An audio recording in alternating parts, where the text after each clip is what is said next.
Hello guys, so this video is in continuation in the designing employee monitoring system.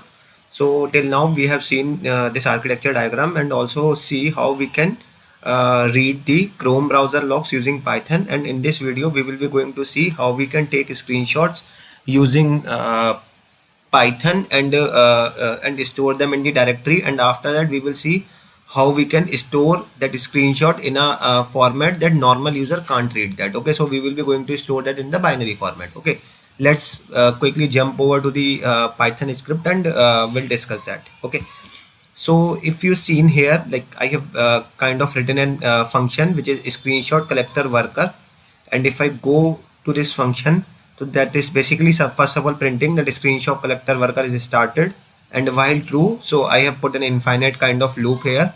Then after I am taking the screenshot and saving it. So this method we will be going to discuss in detail, and after that I am reading an config JSON file, and reading the JSON file I will decide how much time I need to sleep. So that is basically the if I wanted to put in frequency, like after 10 minutes just take a screenshot, after 5 minutes. So I have made that 10-minute 5-minute time is configurable using an config json.file. Okay, so that's the sense of having this config json. Basically I will, so this is basically screenshot interval that I am kind of showing you. Okay, so that's the thing. So let's quickly see this, take a screenshot and save. Okay, so first of all I am receiving a directory basically in which I need to save the screenshot. So that is normal where your code project folder lies, basically os that get current working directory, and after that screenshot folder. So if it is not existing, it will going to create itself. Then after I am using image grab function. So image grab is basically imported from the PIL. So what happens now, we have two libraries for taking a screenshot. The first one is this PIL and another one is MoviePy. So usually PIL is used when you want to do some image processing or like another stuff, but MoviePy usually we use when we wanted to more stuffs on the do more stuffs on the video, like video editing or anything like that. Okay, so I checked that actually MoviePy have multiple dependencies, heavy dependencies actually, like NumPy. So I found this PIL more relevant for our use case. We just wanted to take a screenshot, so that's the reason I'm using this PIL. So from PIL we are using image grab, and then after image grab basically takes the screenshot. So we have screenshots here. Then after I wanted to store this screenshot with a kind of relevant name, basically with the current timestamp.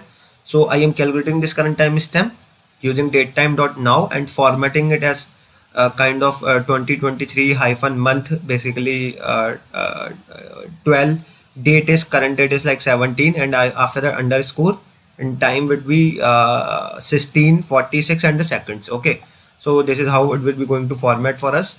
Then after I'm just kind of formatting the file path, so basically joins the directory in which we need to save.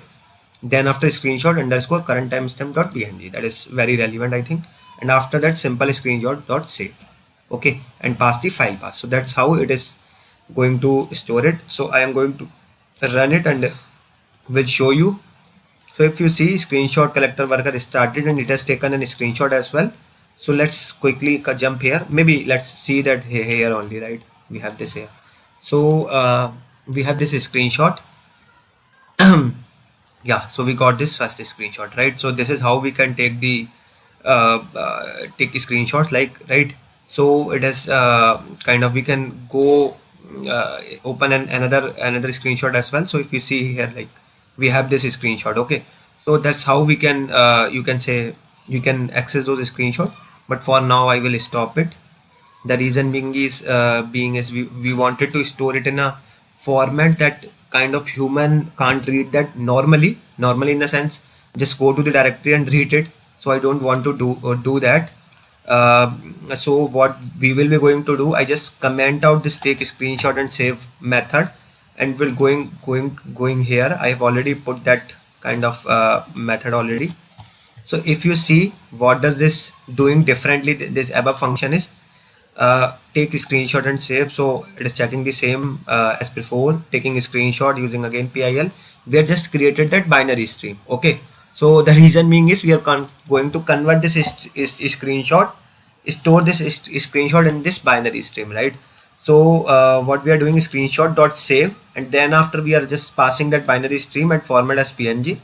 Same way we are calculating current timestamp, just creating the file path and opening the binary is kind of just opening a random file in the write mode basically, and then after we are writing file dot write and binary stream dot get value. So get value will basically going to return the screenshot data in the binary format, and we are just normally saving it. Okay, so if I run this screenshot collector now you will be see like we have this data in the binary format, right? Dot bin format. So it is not kind of, you can say it is not readable as of now, right? The reason being is we need to convert this into the back into the PNG format if we wanted to read this, right? I think the size would be remain same as the .png and .bin, but the only point would be this is non-readable. Okay, so what I will do, I will stop it just to verify the functionality it is working fine. So what we will be going to do, I have already written in function convert binary to PNG. Okay, so this method is basically just for the sake of testing. It is going to read this screenshot file and then after it will convert it. Okay, so I will comment out this call as well, and I will just convert this binary to PNG, right?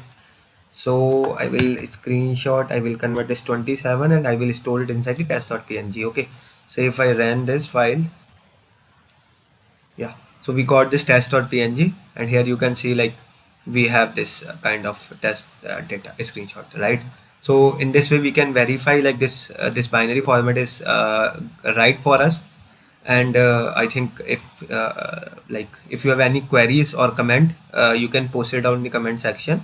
And just for your information, we are creating this employee monitoring system. If you wanted to follow with us, just follow the complete series and we will be going to design this end-to-end system. Okay, so that's it for this video. Thanks a lot.